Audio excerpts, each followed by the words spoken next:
আজকে আমাদের video AIB 19 নিয়ে।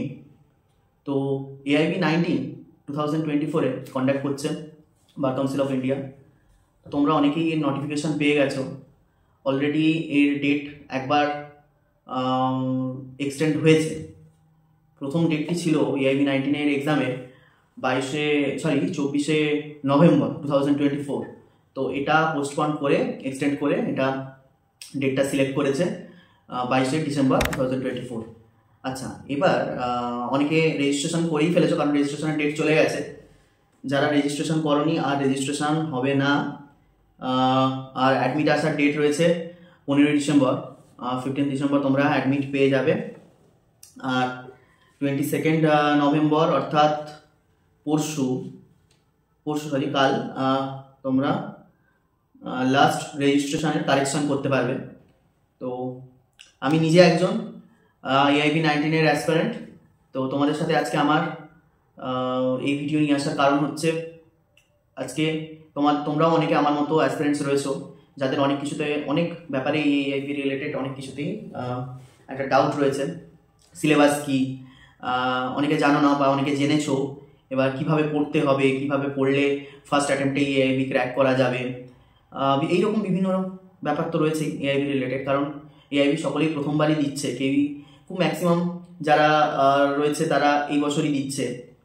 আর যারা আগে বসেছো তারা জানো সিস্টেমটা কীরকম, এআইবির ম্যাটারটা কীরকম হয়, এক্সাম কীভাবে কন্ডাক্ট হয়, বা এক্সামে কী কী কোয়েশ্চেন আসে, সব কিছুই তোমরা জানো। তো প্রথমেই বলে রাখি, এআইবি গত বছরের পর এই বছর এই 2024-এ 22 ডিসেম্বর আমাদের এক্সামের ডেট পড়েছে। আর সিলেবাস তোমরা জেনে গেছো অলরেডি অনেকেই, তাও একটাবার আমি সিলেবাসটা তোমাদের সামনে শো করাচ্ছি। স্ক্রিনের এখানে বা এপাশে কোথাও একটা দেখতে পাবে। আচ্ছা, সিলেবাসে তোমাদের বলে রাখি, এর আগে যারা এআইবি দিয়েছো তারা কিন্তু জানো যে কী কী সিলেবাস হয়ে থাকে। কিন্তু এই বছর এই এআইবি 19-এ সিলেবাসে একটু চেঞ্জেস এসছে। চেঞ্জেস বলতে কি, নতুন 3টে ক্রিমিনাল লস, যেটা অ্যামেন্ডমেন্ট হয়েছিল, ওই 3টে ক্রিমিনাল লস অ্যাড হয়েছে। এবার অ্যাড হয়েছে বলতে কীভাবে অ্যাড হয়েছে সেটা আমি তোমাদের কাছে বলে দিচ্ছি সিলেবাসে। আচ্ছা, আইপিসির সাথে বিএনএস থাকছে, সিআরপিসির সাথে বিএনএস থাকছে, আর এভিডেন্সের সাথে বিএসএ থাকছে। আচ্ছা, এবার বলি কোয়েশ্চেন কীভাবে ডিভাইড করছে, মানে কোন কোন সাবজেক্ট থেকে কী কী কোয়েশ্চেন আসতে পারে ওটা আমি বলে রাখি। আচ্ছা, কনস্টিটিউশনাল ল থেকে 10 মার্কস, আইপিসি আর বিএনএস থেকে 8 মার্কস, সিআরপিসি আর বিএনএসএস থেকে হচ্ছে 10 মার্কস, এভিডেন্স থেকে হচ্ছে, এভিডেন্স আর বিএসএ থেকে হচ্ছে 8 মার্কস, সিপিসি থেকে হচ্ছে 10 মার্কস, এডিআর থেকে হচ্ছে 4 মার্কস, আর ফ্যামিলি ল থেকে হচ্ছে 8 মার্কস, পিআইএল থেকে হচ্ছে 4 মার্কস, অ্যাডমিনিস্ট্রেটিভ ল থেকে হচ্ছে 3 marks, professional ethics, advocates act এগুলো থেকে হচ্ছে 4 মার্কস, কোম্পানি ল থেকে 2 মার্কস, এনভায়রনমেন্টাল ল থেকে 2 মার্কস, সাইবার ল থেকে 2 মার্কস, লেবার ইন্ডাস্ট্রিয়াল ল থেকে 4 marks, tort, motor vehicle act, consumer protection act এগুলো থেকে হচ্ছে 5 marks, contract, specific relief act, property laws, NI act এগুলো সব মিলিয়ে হচ্ছে 8 মার্কস। আচ্ছা, ল্যান্ড অ্যাকুইজিশন অ্যাক্ট থেকে 2 মার্কস, ইন্টেলেকচুয়াল প্রপার্টি রাইটস থেকে হচ্ছে 2 মার্কস, টোটাল 100 মার্কস। আচ্ছা, এইবার কথাটা হচ্ছে, তোমাদের এটা ফার্স্ট করতে হবে। অনেকেই পড়া শুরু করে দিয়েছো, আবার অনেকে পড়া শুরু করোনি এখনো অবধি। যারা পড়েছো তাদের জন্য বলছি, আর যারা করোনি তাদের জন্যই বলছি। কোথা থেকে শুরু করবে, কি করবে বুঝতে পারছো না, প্রথমেই বলে রাখি, প্রথমে মেজর লসগুলো আগে কভার করার চেষ্টা করো। কারণ মেজর লসগুলো তোমরা যদি কভার করো তাহলে অনেকটা নাম্বার ওইখানে কভার হয়ে যাবে। অর্থাৎ মেজর লস কোনগুলো না, constitutional law, IPC, CrPC, evidence, CPC, family law, এগুলো হচ্ছে মেজর লস। তো এইগুলো কভার করলে অনেকটা নাম্বার তোমার এখানে কভার হয়ে যাবে প্রথমে। আর বাকি লসগুলো যেগুলো রয়েছে ওগুলোও কভার করবে, ওকে অবশ্যই কভার করবে, কিন্তু ওগুলো থেকে যেহেতু কম নাম্বার আসছে, প্রথমে এগুলো কভার করে নাও, তারপরে ওগুলো কভার করতে তোমাদের কাছে ইজি হবে। আচ্ছা, এটা এক গেল। দ্বিতীয়ত কি, তোমরা প্রথমেই বলে রাখি, এআইবিতে তোমরা সকলেই জানো, যারা এআইবি দিয়েছো বা এবারে দেবে, অনেকেই শুনেছো বেয়ার অ্যাক্ট অ্যালাউ, এক্সামে বেয়ার অ্যাক্ট অ্যালাউ। তো বলে রাখি প্রথমে, এই বেয়ার অ্যাক্ট, কোন বেয়ার অ্যাক্ট অ্যালাউ এবং কোন বেয়ার অ্যাক্ট অ্যালাউ নয়, এটা একটা ব্যাপার রয়েছে। তোমরা অনেকেই হয়তো জানো না, বা অনেকে জানো। আচ্ছা, এআইবিতে যে বেয়ার অ্যাক্টগুলি অ্যালাউ করে ওগুলো হচ্ছে উইথাউট শর্ট নোটস। অর্থাৎ যাতে কোনো রকম আলাদা করে কোনো শর্ট নোটস থাকবে না বেয়ার অ্যাক্টে। নর্মালি যেগুলো আমরা ল কলেজে পড়ে থাকি যেসব বেয়ার অ্যাক্টগুলো, ওগুলোতে কিন্তু শর্ট নোটস থাকে। তো ওই শর্ট নোটস দেওয়া বেয়ার অ্যাক্ট কিন্তু এআইবিতে অ্যালাউ করে না। তো তোমরা কোন কোন পাবলিকেশনের বেয়ার অ্যাক্ট ফলো করলে তোমাদের সুবিধে হবে, তো আমি যেরকম ফলো করছি এই বেয়ার অ্যাক্টটি, অর্থাৎ এই ল মেন্সের এই বেয়ার অ্যাক্টটি আমি ফলো করছি। এই বেয়ার অ্যাক্টের একটি সেট পুরো তোমরা পেয়ে যাবে, অ্যামাজনেও পাবে, অ্যামাজন, ফ্লিপকার্ট, বা অফলাইনে তোমরা যারা কিনতে চাও তারাও কিনতে পারবে, কলেজ স্ট্রিটে পেয়ে যাবে। তো যাই হোক, আচ্ছা প্রথমে বলে রাখি এই বেয়ার অ্যাক্টটি কিন্তু উইদাউট শর্ট নোটস। আচ্ছা, উইদাউট শর্ট নোটস বেয়ার অ্যাক্টটি কিন্তু ওখানে অ্যালাউ করবে। এই ল মেন্স যেরকম একটি পাবলিকেশন, সেরকম আরও বিভিন্ন পাবলিকেশনসের রয়েছে বেয়ার অ্যাক্ট। এবার যেরকম তোমার কমার্শিয়ালের রয়েছে, তারপর ইউনিভার্সালের ব্যাপারটা আমি একটু জেনে তোমাদেরকে বলবো পরে, কারণ ইউনিভার্সালের বেয়ার অ্যাক্ট যতদূর সম্ভব উইথ শর্ট নোটস থাকে। তো নর্মালি ওই বেয়ার অ্যাক্টগুলোই আমরা কিন্তু ল কলেজে পড়ে থাকি। এটা গেল। আচ্ছা, এবারে বেয়ার অ্যাক্টের দাম কেমন কি হতে পারে একটা আমি তোমাদেরকে বলে দিই।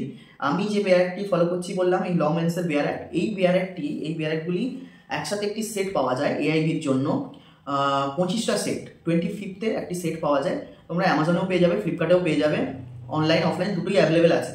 আচ্ছা, অনলাইনে এটার প্রাইস কিন্তু অফলাইনের থেকে তুলনামূলক অনেকটাই কম, কারণ অনলাইনে তোমরা এটির প্রাইস 1582 এরকম সামথিং আমার দেখাচ্ছে। তো তোমরা ওই রকমই 1500 to 600-এর ভেতরে তোমরা পেয়ে যাবে লম্যান্সের। আর হচ্ছে যেটা কমার্শিয়ালের হচ্ছে 20 সেটের যে বেয়ার অ্যাক্টগুলি, ওটা কিন্তু তোমরা ওই 1200 থেকে 300-এর ভেতরে পেয়ে যাবে অ্যামাজনে। আমি লিঙ্ক দিয়ে দেবো আমার ডিসক্রিপশন বক্সে, চেক করলে আমার এই বইগুলির লিঙ্ক পেয়ে যাবে। আচ্ছা, এর সাথে বলে রাখি এগুলি তো পড়বেই, সাথে বেশ কিছু প্রিভিয়াস ইয়ারের যে কোয়েশ্চেন পেপারগুলি হয়, ওই কোয়েশ্চেন পেপারগুলি ডাউনলোডও করে নিতে পারো, এখন অনলাইনে অ্যাভেলেবেল রয়েছে। ওয়েবসাইটে গিয়ে এআইবির অর্থাৎ বার কাউন্সিলের ওয়েবসাইটে গিয়েই, অল ইন্ডিয়া বার এক্সামিনেশনের ওয়েবসাইটে গিয়ে ওখানেই চেক করবে, ওখানেই তোমরা প্রিভিয়াস ইয়ারের কোয়েশ্চেন পেপারগুলো পেয়ে যাবে। ওটা ডাউনলোড করে ওখান থেকে ওই কোয়েশ্চেন পেপারগুলো সলভ করতে পারো। আর আদারওয়াইজ তোমরা আরেকটা কাজ করতে পারো, যে অনলাইনেও একটি এই প্রিভিয়াস ইয়ারের কোয়েশ্চেনের সেট ব্রাঞ্চ পাওয়া যায়, ওটির লিঙ্ক আমি দিয়ে দিচ্ছি ডিসক্রিপশন বক্সে। তো ওটাও তুমি পারচেস করে ওটাতেও তোমরা প্র্যাকটিস করতে পারো।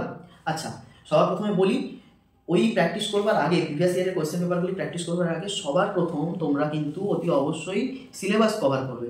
সিলেবাস কভার না করে প্রিভিয়াস ইয়ারের কোয়েশ্চেন পেপার সলভ করতে চাইও না, কারণ তাতে আমি দেখেছি, আমার নিজের ক্ষেত্রে দেখলাম যে তাতে একটু প্রবলেম হচ্ছে, টাইম বেশি লাগছে এবং বেশ কিছু কোয়েশ্চেন আছে যেগুলি আমাদের কাছে অজানা, তো সেই কোয়েশ্চেনগুলো কিন্তু খুঁজতে টাইম লাগছে।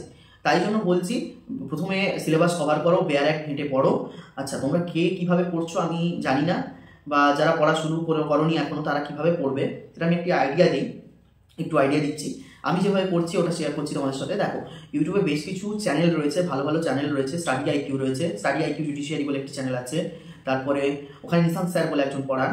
আচ্ছা, তাছাড়া রয়েছে অপূর্বা পাতিল বা এরকম টাইপের অপূর্বা ম্যাম, তো উনিও একটি চ্যানেল আছে, ওনারও একটি চ্যানেল আছে, ওখানেও পড়ান, খুব ভালো ওগুলো। তো ওগুলো তোমরা ফলো করতে পারো, প্রতিদিন রেগুলার ক্লাস হয়, ডেইলি বেসিসে ক্লাস হয়, ওই ক্লাসগুলি তোমরা সাবজেক্ট ওয়াইজ ফলো করো। তো ফলো করলে ওখান থেকে যেসব কোয়েশ্চেনগুলো ওরা ডিসকাস করছে ওগুলো কিন্তু একদম ইম্পর্টেন্ট কোয়েশ্চেন, ওইগুলোই ওরা ডিসকাস করে থাকে। তো ওগুলোকেই তোমরা রেগুলার বেয়ার অ্যাক্ট বেসিসে পড়ো। এবার বলে রাখি, বেয়ার অ্যাক্টে কিন্তু তোমরা বেশি কেউ ঘাঁটাঘাঁটি করতে যেও না, অর্থাৎ হাইলাইটার দিয়ে হাইলাইট করা বা এই ধরনের জিনিসগুলি, বা বেশি লেখালেখি করা পেন দিয়ে, এগুলো কখনোই করতে যেও না, তাহলে কিন্তু বেয়ার অ্যাক্ট ওরা চেক করলে কিন্তু বেয়ার অ্যাক্ট অ্যালাউ করবে না।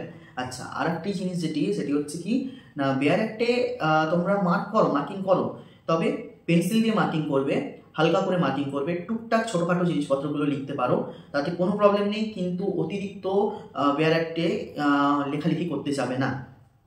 আচ্ছা, এরপর যেটা হচ্ছে বেয়ার অ্যাক্টটি পড়ার নিয়ম তোমরা জানো অনেকেই, ওখানে যে চ্যানেলগুলি রয়েছে বললাম, যেসব চ্যানেল, ওখানে তোমরা সার্চ করলে কিন্তু ওরা বলে দেবে কীভাবে কী দেখতে হয়, বেয়ার অ্যাক্ট পড়তে কীভাবে হয়।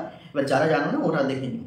আর দ্বিতীয়ত হচ্ছে বেয়ার অ্যাক্ট অ্যালাউ থাকে, তার মানে এই নয় যে আমি বেয়ার অ্যাক্ট নিয়ে ডাইরেক্ট ওখানে যাবো, না পড়ে বেয়ার অ্যাক্ট দেখেই করে নেব, এরকম যদি চিন্তাভাবনা থাকে তাহলে একদমই ভুল, কারণ তাতে তোমাদেরই অসুবিধা হবে। তোমরা যদি কিছুই না জানো, বেয়ার অ্যাক্ট যদি প্রথমে নাই খোলো, কিছু না করো, তাহলে কিন্তু তাতে খুব প্রবলেম ফেস করবে তোমরা।